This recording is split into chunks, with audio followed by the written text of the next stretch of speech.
ویر چې د قیامت نه کو نو سبا کو ویر چې د قیامت نه کو نو سبا کو مونږ چې بغاوت نه کو نو سبا کو تا خو مونږ په وینو لمبولی یو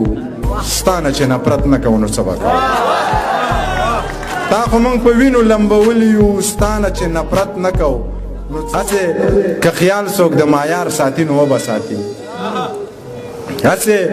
که خیال څوک د معیار ساتي نو وبه ساتي که په دې دور کې څوک یار ساتي نو وبه ساتي زمونږ وبه ساتي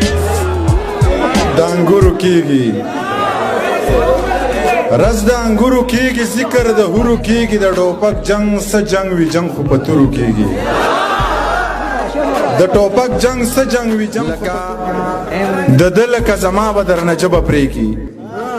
لکه د ده لکه زما به درنه ژبه پرېږي نن رښتیا ووایه سبا به درنه ژبه پرېږي که درته یو شو نو منصور غوندې د دار ته رسی دغه قاضي دغه ملا به درنه ژبه پرېږي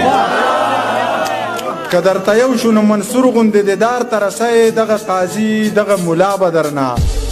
ژبه پرې کړي او مه وایه نه لګي په دې خلکو دا سپینې سپینې یا به دې سر غوڅ کړي او یا به درنه ژبه پرې کړي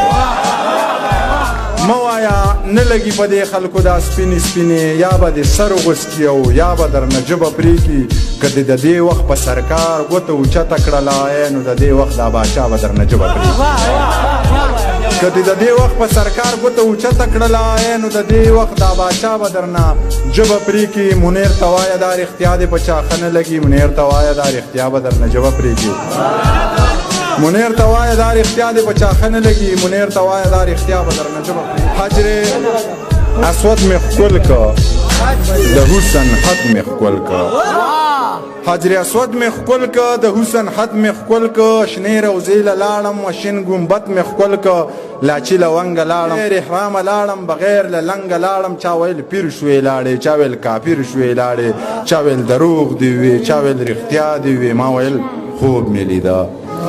چا ویل دروغ دی وی چا ویل رښتیا دی وی ما ویل خوب مې لیده خلک حیران پاتې شو ویل عجیبه قیصه وه دا خو خوږه قیصه وه څومره په لنډه یې وکړه څومره اوږده قیصه وه